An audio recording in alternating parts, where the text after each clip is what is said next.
সরকারের পাশাপাশি দেশের বন্যা কবলিত মানুষের পাশে দাঁড়িয়েছেন বিএনপি সহ বিভিন্ন রাজনৈতিক দলের নেতাকর্মীরা। গত বুধবার বিএনপির ভারপ্রাপ্ত চেয়ারম্যান তারেক রহমান বন্যা কবলিত মানুষের পাশে দাঁড়ানোর জন্য নেতাকর্মীদেরকে নির্দেশ দেন।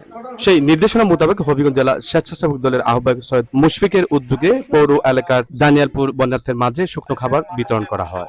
এ সময় উপস্থিত ছিলেন জেলা স্বেচ্ছাসেবক দলের সদস্য সচিব এমদাদুল হক ইমরান, সাবেক সহ সভাপতি আবুল খায়ের অপু, যুগ্ম সাধারণ সম্পাদক আলমপনা চৌধুরী মাসুদ, সাইফুর রহমান রিপন, শামসুল হক তালুকদার জুয়েল, আব্দুর রহমান রাসেল, শারাজ আহমেদ, রাসেল মোল্লা, ওয়ার্ড বিএনপি সভাপতি কামাল খান, বিএনপি নেতা আকবর মিয়া, মেরাজ আহমেদ, মৎস্যজীবী দলের সাধারণ সম্পাদক মোহাম্মদ ফারুক আহমেদ, তাজুল ইসলাম, স্বেচ্ছাসেবক দল নেতা মুশারফ আল মামুন, কাউসার আহমেদ বিশাল, উজ্জ্বল মিয়া ও জেলা যুবদল নেতা সাজিদুর রহমান শাহিন।